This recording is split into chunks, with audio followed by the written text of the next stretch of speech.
Live from Town Square Towers at the heart of the Jersey Shore.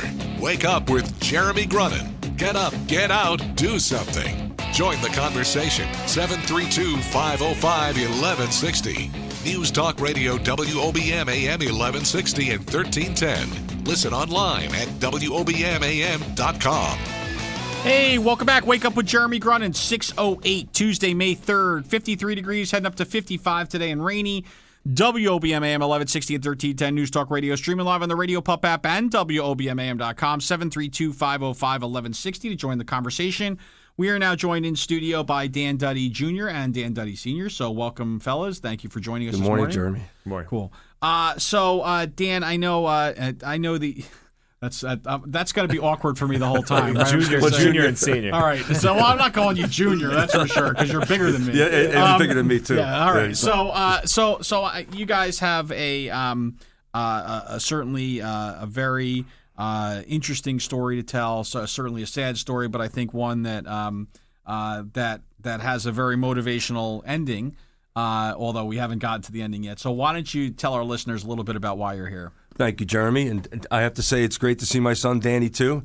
Time flies. I'm sitting here next to him as we prepare for the show. I said, Danny, how old are you now? He's 25? No, Dad, I'm 27. So Dan is no longer living at home. It's great to see him early in the morning, although it is quite early. But it's really our story here today is a story of family, and family obviously touches the hearts of everyone because just for obvious reasons, our families are so dear to us. It's a story of tragedy to triumph, and we're going to focus on the triumph and about the opportunities that we have as families. And sometimes we don't know we have these opportunities until we're slapped in the face with, a severe obstacle or challenge. And then we find out that we have blessings. We also find out what we are made of as individuals and as a family when we get hit with those things. And these are things that otherwise in our regular daily lives happen to other people until it happened to us. I'm the father and blessed with a wonderful, wonderful wife, Maura, and 8 children, Aileen, Danny, Michael, Keenan, Francis, Anna, Grace, and William. So there are 10 of us in the house. And until February 8th, 2014, my son Keenan woke me up, came into my room as I was laying next to my wife and said, Dad, we have 2 cops down at the door at about 3 a.m. And, it caused great alarm. And I went down the stairs and, just buttoning up my pants. And I said, please, to the police officers, I said, you guys are making me very, very nervous. I said, please tell me that you have my son locked up. I mean, I wanted that to be the worst news, and it was not. We had lost my son to a car crash, and he had been the passenger in a car with one of his teammates. I'm recently retired football coach of 38 years, and I was both those boys' coaches. And it turned into a level of what do we do next as a family, and there was an outpouring. First of all, there was an internal miracle that happened amongst us all. We are faith-based people, and all those things came to fruition out in front and center. Danny and I went to the courtroom here in Toms River when the young man was being sentenced and offered forgiveness, and we found that in the forgiveness, in the forgiving, that we were all able to start the healing process, which otherwise would never have happened in the spirit of a lack thereof of forgiveness. And forgiveness is the beginning of healing for all. And what happened since then is Danny really took on a project that he's going to talk to you about now. And the results of that are not just a typical event that he's going to share with you, but the outpouring that it represented, or the manifestation of the outpouring of love. Danny? Yeah. So we, with the help of a really close family friend, somebody was generous enough to take $500 of their own money and start a scholarship fund in my brother's name. And in that moment, I realized how good that felt. That somebody else was able to do that for my brother and ultimately for us. And, I woke up one morning and I thought to myself, that's such a good idea, and there's so much that can come from that. So I kind of took it and ran with it and made it my own. And, June of last year, we had a golf outing to support that scholarship fund that was set up in his name. And the turnout and the success of that day was more than I could have imagined. We were at max capacity for the venue that we were at.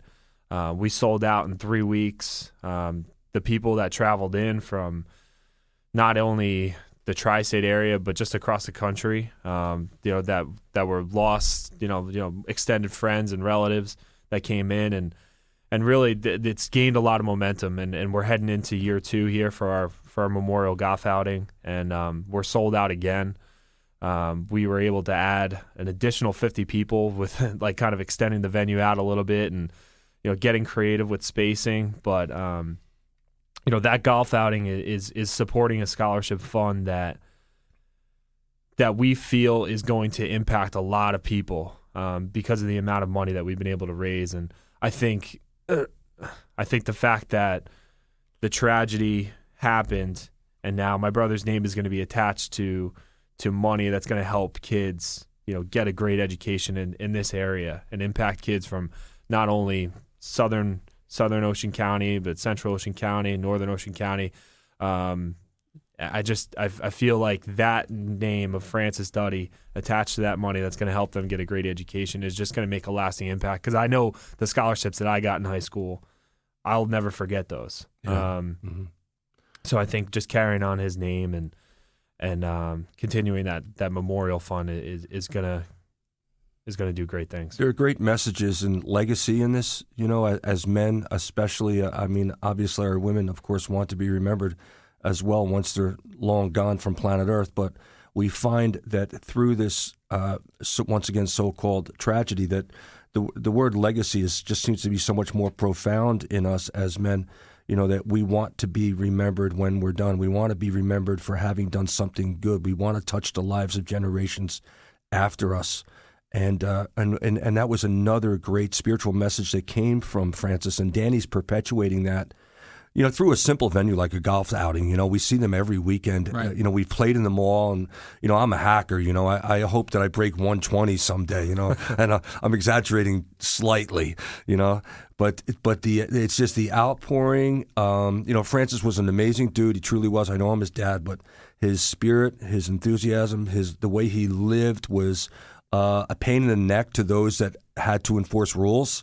But he lived with an extremely free spirit and made people happy. And he always sought out the person who needed a friend. He was not afraid of peer pressure in the cafeteria. He would go to that one boy or girl who happened to be sitting, by his or herself and make a friend of the person. Right. And that's what we're perpetuating, Okay.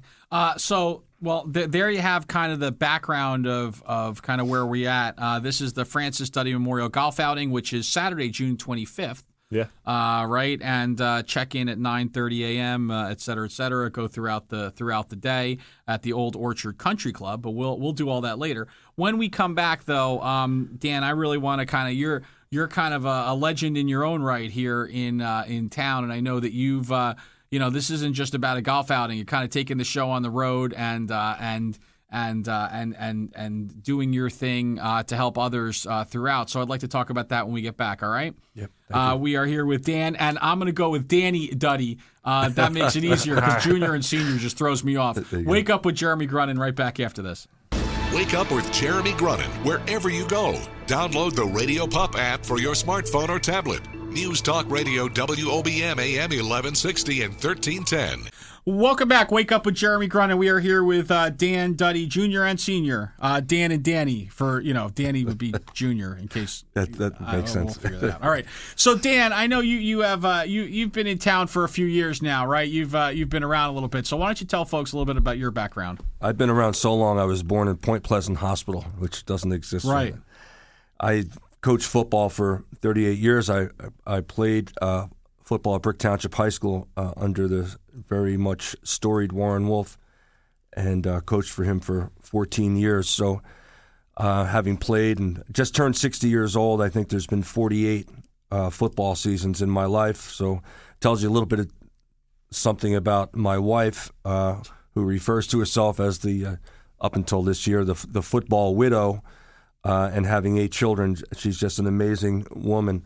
But, because God has graced me with so much time in the on the playing fields and getting down and dirty with young men, and the cool thing is, and the obvious thing, or maybe not so obvious, that you're seeing the same generation come through your locker room, the same age come through your locker room as I get older and older over 38 years. So right. You'd like to think that there's a certain amount of wisdom that comes from that, and there truly has been an amazing amount. So I've seen as a coach, you need to talk about family all the time. As cliche as that sounds, there are family components that are absolutely necessary in 2016 to talk about, more so than there were in 1978. Right. Our families are, somewhat blown apart more so in 2016. The divorce rate is higher. And we're calling men out. I'm calling men out in the locker rooms to what manhood is, and commitment, convictions, and resolve, because I think that's what our society needs to hear. So that's a little bit of where I am, and I've resigned from football. I don't like to use the word retire. I love the game that much. It's hard to say retire. I'm pastoral minister of athletics at Donovan Catholic, which is a beautiful family in itself over there. And I'm going out and speaking about it. And I have a little bit of a locker room style, and that's who I am. Right. And I'm going to speak openly and get after it. Yeah, I don't know what it is, but you don't see a lot of football coaches that can't deliver a speech. That seems like a prerequisite on some level, right? I mean, is that like when you're growing up learning football? Is that one of the things they teach you? They're like, now here's how you give the 5-minute win one for the Gipper speech, right? Well, we've all played, and obviously 99 out of 100 coaches have played the game, so we love that pregame talk and run out the locker room door, right. Which is forgotten on the first play because now you're in the war, so all right. those. But yes, and I think today's kids are hard. It's hard to extract from them that kind of a heart to heart that was more easy to do before social networking and before this superficial kind of stuff that kids are living in 24/7. So we really need to bust down that barrier and get heart to heart with kids and say, look, there's real people around you. You got to right. put that cell phone down. Right. Yeah. So when you go out and you're speaking now, right? When you're engaging in an audience as opposed to engaging a team, because the team has to listen to you, right? Or otherwise they sit on the bench, right? Which that's where I would have been. So how are you? What is kind of the focus around what you're talking about with those audiences? A number of components come out, and it depends on the audience. But I think first and foremost, I am being called to talk about developing an organizing principle. So I myself have to have an organizing principle in myself. And, I think young people today, boys and girls both, need to slow down, really get into the classroom of silence, as a certain writer says. You learn so much in silence, and the world is telling them to do that even more so today, and find out who you are and do it strength-based. What are my strengths? What is it that organizes me as a person? Right. What is it that I just will fight for? What is it that, that there's – take a look at the world. Take a look at the campaigning that's going on, and right. Look for virtues or lack thereof. Oh boy, yeah, amen. Oh boy, we're in a world of hurt this year. Then I'll tell you that right now. We are. Dan Duddy, junior and senior, with us. When we get back, we're going to hand them both the magic wand and see what they're going to do to help change the world. I'm pretty sure these will be in our Wake Up with Jeremy Grunin Hall of Fame of answers here. No pressure whatsoever, fellas. Wake Up with Jeremy Grunin, back after this.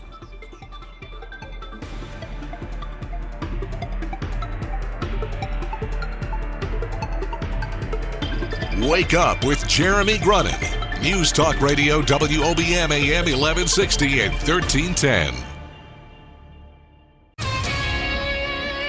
Live from the Jersey Shore to the world. Get up, get out, do something. Wake Up with Jeremy Grunin. Take the show wherever you go. Download the free Radio Pup app for your smartphone or tablet. Join the conversation. 732-505-1160. News Talk Radio WOBM AM 1160 and 1310.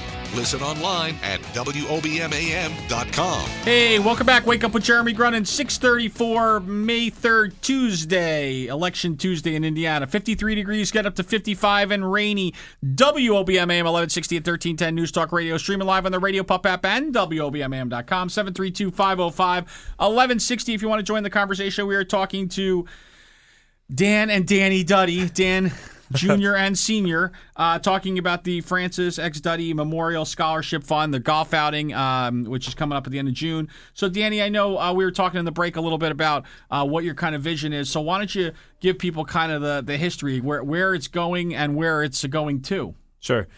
Yeah, I'll remind you of how we started, which was just a friend who had the idea to start the fund, and we kind of took it and ran with it from there. Where we are now is, we're now a 280-person event every year, annually, which we're turning people away at that point. And, we have people on a waiting list to try and get into this event. And we've seen the opportunity that we have, which was given to us, again, by a friend.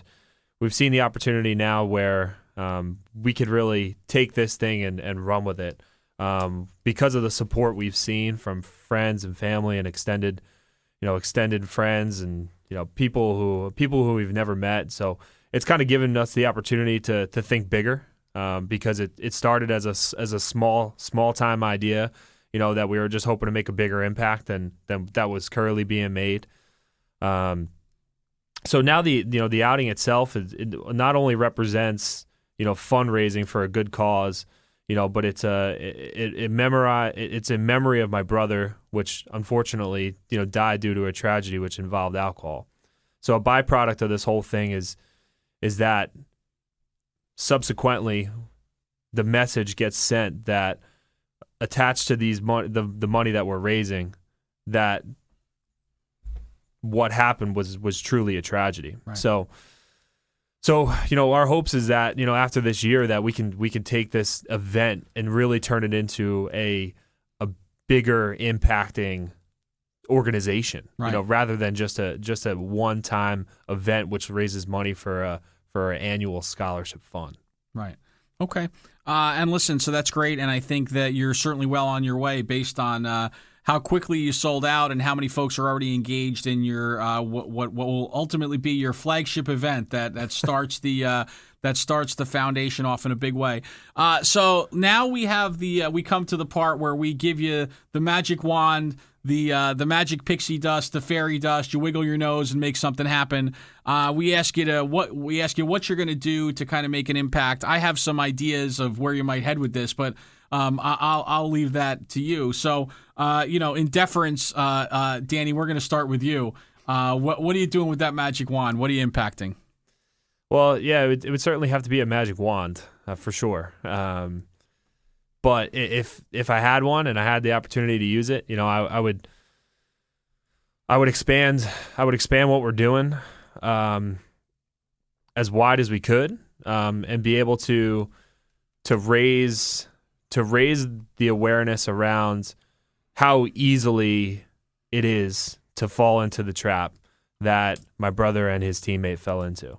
And if I could wave the magic wand and download that information into everyone's brain, that it's real and it can happen, I would do that for sure. But again, that's a magic wand there. And what we're trying to do is we're going to try and do it through work. It's going to take a lot of it, but that's certainly a direction I would go. And I know my dad, he's kind of got a different platform in his life, and he's involved in the golf outing as well. But I know, he's doing his own thing there as well. So maybe I'll deflect the question to him a little bit. Let's turn it over to Dan. So go ahead, Dan. What are you doing? I'm working off truly more profoundly off the platform that Danny's referring to in the loss of my son. I did often speak before we lost Fancis about family, but much more invasively and profoundly now with regards to that. If I could take that magic wand, I would truly want to foster change. I don't think I could take the wand and just change the world, because there wouldn't be any challenge in that. But I would like to foster change in people and try and inspire them to foster change in the people around them, and just kind of cultivate and pollinate a change in the scenario with regards to the value of family. I can speak more profoundly, and I think I'd rather that I could not, but I can. I can speak more profoundly on the strength of family now that we've lost our son, and how important it is that we become servants to each other, so that when tragedy does slap us in the face, it does not shatter us. It doesn't send us across like shrapnel. We instead can become unified because of it. And we need to cultivate that every day. As a boxer gets in the ring, he needs to have put in lots of time in the gym. Otherwise he's going to be shattered in the ring. And we're in a fight. We're in a battle here in society with our families. So we have to foster it every day. We have to give ourselves completely and wholly to the family, and come up with an organizing principle that says, what is our O-U-R, what is our last name all about, and what does it stand for? Cool. All right, listen. I certainly couldn't have said it more eloquently, but I might have taken a shot at that. He's a show off a little bit. Yeah. I can't tell you were at Donovan for a few minutes, right? All right. Why, between Donovan and being a football coach, I mean, come on now, that's not fair. All right, why don't you, Danny? Let's get back to you, because we need to end with you, because that way people won't be the culture shock when it gets back to me when you guys walk out of here. So why don't you give us the particulars of this event again? Yeah, so June 25th, it's at Old Orchard in Eatontown, New Jersey. Saturday, June 25th. We, as I mentioned, we are sold out at this point. If we were on the radio show a couple weeks ago, that would be a different story, but we sold out in 2 short weeks. We are still looking for sponsors. You can still support the event monetarily, or just moral support, honestly, and asking what you could do. But, if you are looking to get engaged and to really have presence at the outing, although you probably can't physically be there unless we have some people back out, you could be there through your own representation. You could sponsor a hole for your family, for your business, whatever organization you're associated to, and we would be more than happy to do anything we can to give your name, whatever that is. Good visuals there. So let me get this straight. First of all, and it's FrancisDuddyGolfOuting.com, right? That's right. All right, let me help you out with that. So, and is there a Facebook page? There's a Facebook page. All right, so Francis Duddy, Facebook. Go on. Just look it up. You'll find it. Facebook, just type in Duddy Golf Outing. So let me get this straight. So if I take a sponsorship, I don't have to golf. I can't golf, right? I want to make sure. I just want to make sure. Okay, but can I still have the dinner? Maybe. Will you box something up for me? Maybe, yeah. All right. It's a good point. Yeah. All right, I'm just saying. All right. So you're telling me that if I take a $5,000 sponsorship, though, I don't have to golf, right? You don't. All right. So I'll take a $5,000 sponsorship. All right. Are you kidding? First of all, it's on the radio. It's like recorded. I can't kid about that. My all right. gosh. I'll take the $5,000 sponsorship. You guys are doing great work here in the community, and so we want to make sure that we're supporting. So the Jay and Linda Grunin Foundation will be happy to support you guys and for doing appreciate it. For doing the right thing. And listen, so I've said this so many times, unfortunately, on the show, and because we have folks come on here who have unfortunately dealt with tragedy. And I always say that I can't imagine what I would do, because I kind of sense that for myself, I'd curl up into a little ball and just kind of hang out in the corner of my room for the rest of my life. So it's very inspiring when we see people who have tragedy into their lives and they're able to turn that around and make a difference in the communities that they live, work, and play in. And so you guys are doing fantastic work, and anything we can do to support it is great. So Dan, Danny, Junior, Senior, thank you so much for coming in and joining us. Go ahead. I just want to say one thing, Jeremy. We're having a family gathering at the Visitation Church. We're doing a talk on family on June 11th. Okay. At the Visitation Church in Brick. So bring your families, everyone, and let's kind of let our hair down and let's have a good talk let's together. Be fair. You and I aren't letting our hair down, okay? Dan and Danny, Junior and Senior Duddy, Francis Duddy Memorial Scholarship Fund. Wake Up with Jeremy Grunin back after this.